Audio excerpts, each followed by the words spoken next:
हमेशा अपनी long answer type को ऐसे ही शुरू करें।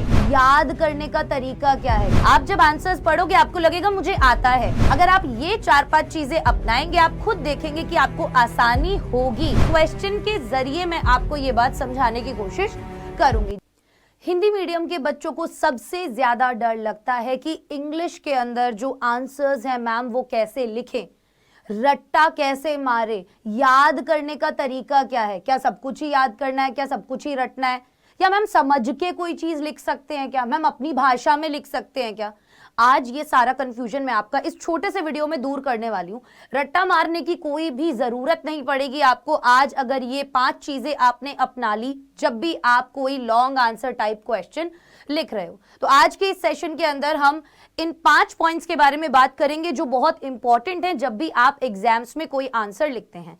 सबसे पहली चीज, short sentences, underline main keywords, writing practice, theme of the chapter और राइटर्स नेम। ये 5 ऐसे पॉइंट्स हैं जिनका आपको बहुत ज्यादा ध्यान रखना होता है। एक क्वेश्चन के जरिए मैं आपको ये बात समझाने की कोशिश करूंगी। जैसे सबसे पहली चीज इसमें मैंने लिखी हुई है शॉर्ट सेंटेंसेस। आप कभी भी लॉन्ग आंसर टाइप क्वेश्चन या शॉर्ट आंसर टाइप क्वेश्चन या कोई आर्टिकल लिख रहे हो, कुछ भी लिख रहे हो, हमेशा कोशिश करो छोटे छोटे सेंटेंसेस बनाने की।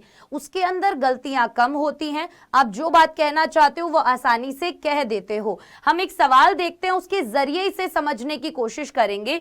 जैसे सवाल है, what did Gandhi do to improve the cultural and social backwardness of the Champaran villages, give a reasoned answer. भाई ये इंडिगो चैप्टर से लिया एक सवाल है। मान लो आपके पेपर में आ गया कि गांधी जी ने क्या किया था वहां की कल्चरल और सोशल बैकवर्डनेस को हटाने के लिए। सोशल बैकवर्डनेस मतलब सामाजिक जो पिछड़ापन था वहां पर उस गांव में, चंपारण में, उसको खत्म करने के लिए गांधी जी ने क्या क्या चीजें की थी। मैंने पहली चीज आपको बताई कि शॉर्ट सेंटेंसेस में आपको अपना आंसर लिखना है। जैसे अगर आप ये देखेंगे, हमने लिखा in the chapter Indigo written by Louis Fischer largely political and economic issues were important. इस लाइन को अभी अगर आप इग्नोर करें तो मैं आपको शॉर्ट सेंटेंसेस बता रही थी। First of all, Gandhi stressed education. देखो हमने केवल इतनी सी एक लाइन बनाई। सबसे पहली चीज, गांधी जी ने शिक्षा के ऊपर ज्यादा दबाव दिया। गांधी स्ट्रेस्ड एजुकेशन, ये पॉइंट अगर आपको याद रहेगा, आपने इस पॉइंट की मदद से एक छोटा सा सेंटेंस बना दिया। अगला सेंटेंस देखेंगे, ही अपील्ड फॉर टीचर्स। अगेन छोटा सेंटेंस बनाया कि उन्होंने टीचर्स से अपील किया कि भाई आप आओ यहां पर और पढ़ाओ। तीसरा सेंटेंस देखना, Mahadev Desai and Narhari Parikh were 2 young persons.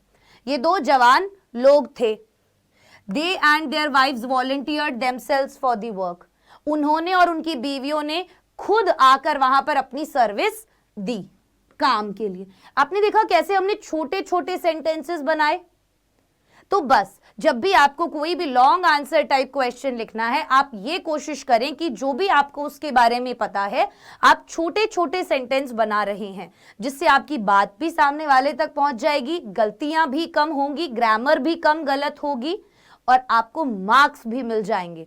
दूसरा पॉइंट हमारा था अंडरलाइन मेन कीवर्ड्स। आपने देखा मैंने यहां पर जो भी मेन चीजें हैं उनको येलो किया हुआ है। आपको भी एग्जाम्स में ये करना है। जब भी आप कोई भी आंसर याद करते हैं आपको याद भी इसी तरीके से करना है। उस आंसर के कोई मेन 5 से 7 पॉइंट्स निकाल लो और उन पॉइंट्स के दम पर आपको क्या करना है, अपना आंसर फ्रेम करना है। जैसे हमने यहाँ क्या किया, गांधी जी स्ट्रेस्ड एजुकेशन, पहला पॉइंट हमारा ये वाला हो गया, ठीक है। दूसरा पॉइंट हो गया अपील्ड फॉर टीचर्स, 2 पॉइंट हमने ये याद कर लिए। तीसरा पॉइंट हमारा हो गया वाइव्स वॉलंटियर, उनकी बीवियों ने भी अपनी इच्छा से वहां पर काम करने के लिए आए। सेवरल मोर केम, और भी बहुत सारे लोग आए। कस्तूरबा टॉट द आश्रम रूल्स, अगला पॉइंट हमने बना लिया कि भाई कस्तूरबाई जो थी उनकी बीवी, उन्होंने आश्रम के जो रूल्स थे वहां के लोगों को समझाए, साफ सफाई से related. The villages were really miserable, भाई जो गांव की हालत थी वो बहुत ज्यादा दयनीय थी। एग्जाम में जब आप ये आंसर लिखोगे तो ये जो मेन चीजें हैं आप इनको अंडरलाइन भी करके आओगे, क्योंकि इससे टीचर को पता चल जाएगा कि हाँ आपने जो सवाल में पूछा गया है वो सभी पॉइंट्स बताए हैं। और आप जब आंसर याद करोगे तो आप उसी तरीके से कीवर्ड्स को अंडरलाइन कर करके ही याद करोगे कि अच्छा इस आंसर में मुझे ये 5 बातें लिखनी है कि गांधी जी ने शिक्षा पर ध्यान दिया, गांधी जी ने टीचर्स से अपील की वो यहाँ पर काम करने के लिए आए, गांधी जी ने देखा गांव की हालत बहुत ज्यादा खराब है, गांधी जी की बीवी ने वहां के लोगों को आश्रम के रूल्स समझाए। ऐसे आप पॉइंट्स याद करेंगे और उन्हीं को बनाकर आप अपने एग्जाम में लिखेंगे। अब अगला पॉइंट हमने देखा राइटिंग प्रैक्टिस। आप अगर ये सोच रहे हो कि मैं केवल पढ़ लूं और मैं एग्जाम में लिख पाऊंगा, तो ये आपकी सबसे बड़ी गलती है। आप लोगों को अपने जो आंसर्स है वो लिखकर प्रैक्टिस करने हैं। आप जब आंसर्स पढ़ोगे आपको लगेगा मुझे आता है, मैं लिख लूंगा। आप जब एग्जाम में लिखना शुरू करोगे तो आप उस आंसर को आगे नहीं बना पाओगे। लिखते समय आपके दिमाग में वैसे आइडियाज नहीं आ पाएंगे। लेकिन अगर आप एग्जाम से पहले ही कुछ इंपॉर्टेंट क्वेश्चंस को प्रैक्टिस करके जाओगे कि हाँ, मान लो मैंने इस आंसर को इन 5 पॉइंट्स के जरिए याद किया, अब मैं अपना आंसर खुद बनाने की कोशिश करूंगा, तो आप उसे प्लीज लिखकर जरूर देखें। क्वेश्चंस की लिख कर प्रैक्टिस करें, एग्जाम में आपको दिक्कत नहीं होगी। जब आपको लगे कि हाँ मैं अच्छे से प्रैक्टिस कर रहा हूं लिख के, तो आप क्वेश्चंस और भी जो बाकी जैसे प्रीवियस ईयर के क्वेश्चंस हैं, आपकी किताब के सवाल हैं, आप उन्हें पढ़कर जरूर जाइए। उसके बाद है थीम ऑफ द चैप्टर। ये बहुत इंपॉर्टेंट है। हर एक चैप्टर के अंदर कोई एक ऐसा विषय होता है जिसके बारे में बात की जाती है। जैसे इंडिगो चैप्टर के अंदर बहुत सारे ऐसे अलग अलग विषय हैं जिनके बारे में बात की गई है।